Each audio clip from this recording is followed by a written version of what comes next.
My name is James Macken, and I'm 18.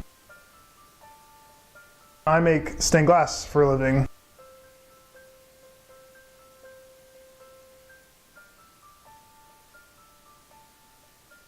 The process. Well, I could talk for hours about the process. It kind of depends. At first you have to get the design.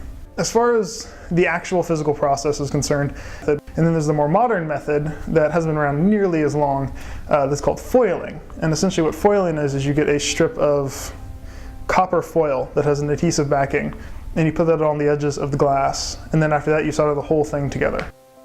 It wasn't actually my decision to start it. I kind of got forced into it when I was 11 years old. I took the fact that I apparently had a knack for it and the fact that I was poor and needed money, and sold my first piece in the 7th grade, and then have been selling it ever since then. And then, for the future, my real goal is to start doing bigger projects like churches and whole houses, and maybe start doing some contractor work, that kind of stuff. Essentially up the scale, get more customers, make it more viable. So the reason I chose the Arts Asylum, I just happened to find it online one day. I literally just typed in art studios to rent in KC, and it was like the 3rd or 4th thing that got pulled up, and the only reason I clicked on it is the fact that it said Arts Asylum, and I was like, oh, crazy building, I'm a crazy person, this seems like a good combination here. And I clicked on it and ended up talking to Courtney, who is the owner of the building. Well, she brought me up to this room and showed me around, and it was very pretty. It was one of the only rooms left that had surviving stained glass in it, which she thought was ironic as heck, and was thrilled to see a stained glass artist looking at the room. I also learned that this building was at one time a Baptist church that then got bombed by the mafia, which was just another reason to love the building. I thought that was a fantastic backstory.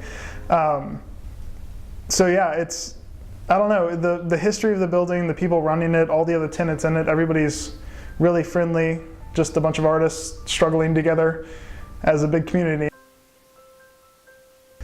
My favorite piece. As far as finished pieces are concerned, I have this one, it's called the Ideas piece. And I made this piece that was, I believe, 4 feet long by 3 feet tall. And it had 3 light bulbs in it, all different styles.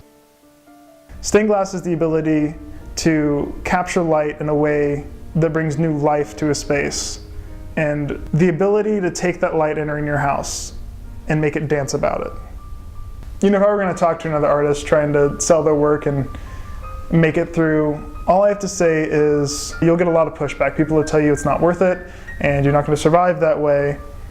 And at the end of the day, you're going to get all those people. You're going to have tons and tons of those people. But all you need is one person to come along and believe in what you're doing and purchase your artwork or fund it, and it becomes worth it.